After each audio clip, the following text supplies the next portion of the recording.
Halo semuanya, selamat datang di Explainer kali ini. Pernah kepikiran nggak sih, tubuh kita ini sebenarnya mirip banget sama pabrik raksasa yang beroperasi 24 jam non-stop. Ya, sama kayak pabrik di dunia nyata, tubuh kita ini terus-terusan memproduksi limbah atau sampah beracun dari setiap proses metabolisme. Di Explainer hari ini, kita bakal bongkar rahasia gimana tepatnya pabrik di dalam tubuh kita ini memproses dan membuang limbah mematikan tersebut, supaya kita bisa tetap hidup dan sehat. Sekarang coba bayangin, gimana jadinya kalau petugas kebersihan di sebuah kota tiba-tiba mogok kerja? Sampah pasti numpuk, membusuk, dan menyebarkan penyakit kan? Nah, hal yang persis sama bisa terjadi di dalam tubuh kita. Limbah metabolisme kayak urea, amonia, dan karbon dioksida itu secara alami terus diproduksi oleh sel-sel kita. Kalau nggak segera dikeluarkan, zat-zat sisa ini bakal langsung berubah jadi racun yang bisa merusak seluruh sistem tubuh dari dalam. Proses pembuangan racun inilah yang kita kenal sebagai sistem ekskresi. Di Explainer ini, kita bakal tur singkat. Pertama, kita kenalan dulu sama organ-organnya. Terus, kita bakal lihat langsung gimana urin dibentuk, apa jadinya kalau mesin ini rusak, dan pastinya gimana cara kita menjaga kesehatannya. Oke, mari kita mulai bagian pertama dengan melihat fasilitas pengolahan limbah ini dari kacamata makro. Sistem pembuangan kita ini sebenarnya adalah hasil kerja sama tim dari 4 organ yang luar biasa. Kita punya kulit yang ngeluarin kelebihan air dan garam lewat keringat. Terus ada paru-paru yang setiap kali kita menghembuskan nafas, dia ngebuang gas sisa berupa karbon dioksida. Di sisi lain, ada hati yang tugasnya menetralisir racun dan menghasilkan empedu. Dan yang terakhir, sang bintang utama sekaligus penyaring utama darah kita, ginjal. Nah, sekarang kita masuk ke bagian kedua. Ginjal kita itu ukurannya cuma sekepalan tangan loh. Tapi gimana cara dia bikin urin dari darah? Yuk kita perbesar dan lihat proses mikroskopisnya. Coba tebak, ginjal kita itu menyaring sekitar 180 liter darah setiap harinya. Gila banget kan? Tugas seberat ini ternyata dikerjakan oleh struktur mikroskopis di dalam ginjal yang namanya nefron. Nefron inilah pekerja asli di dalam pabrik tersebut. Kalau kita bedah lebih dalam ke bagian korteks dan medula ginjal, disitulah jutaan nefron ini ngumpet. Jutaan unit fungsional inilah yang bekerja tanpa henti. Disinilah letak keajaiban tempat terbentuknya urin secara nyata. Proses di dalam nefron ini benar-benar kayak jalur perakitan yang super presisi. Tahapannya dibagi jadi 3 fase utama yang berurutan. Pertama ada filtrasi atau penyaringan. Terus yang kedua reabsorpsi alias penyerapan kembali. Dan yang ketiga augmentasi, yaitu penambahan zat sisa. Alurnya kira-kira kayak gini nih.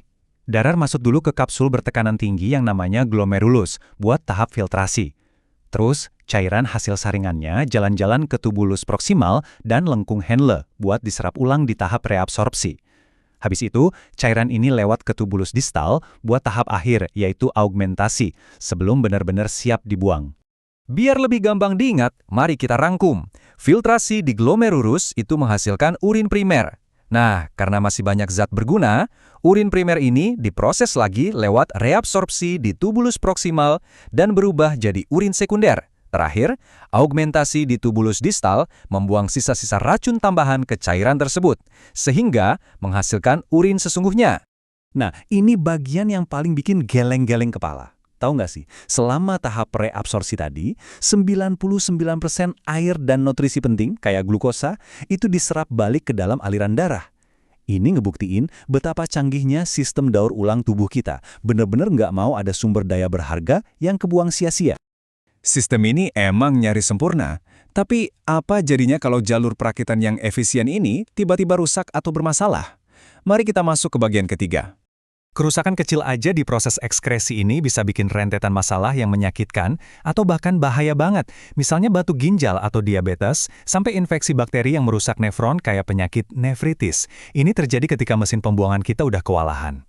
Ambil contoh penyakit albuminuria. Penyakit ini tuh efek langsung kalau saringan pertama kita, si glomerulus tadi, mengalami kerusakan. Kalau filternya sobek atau rusak, molekul besar yang penting banget kayak protein albumin malah bocor dan ikut lolos ke dalam urin. Ini benar-benar tanda bahaya.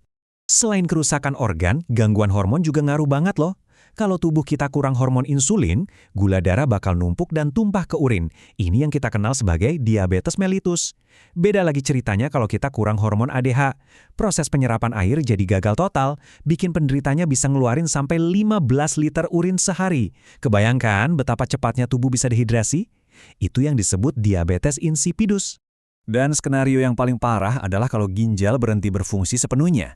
Kalau udah begini, teknologi medis yang harus turun tangan, pakai mesin hemodialisis atau cuci darah. Mesin ini secara harfiah dipasang sebagai ginjal buatan di luar tubuh untuk mengambil alih tahap filtrasi tadi.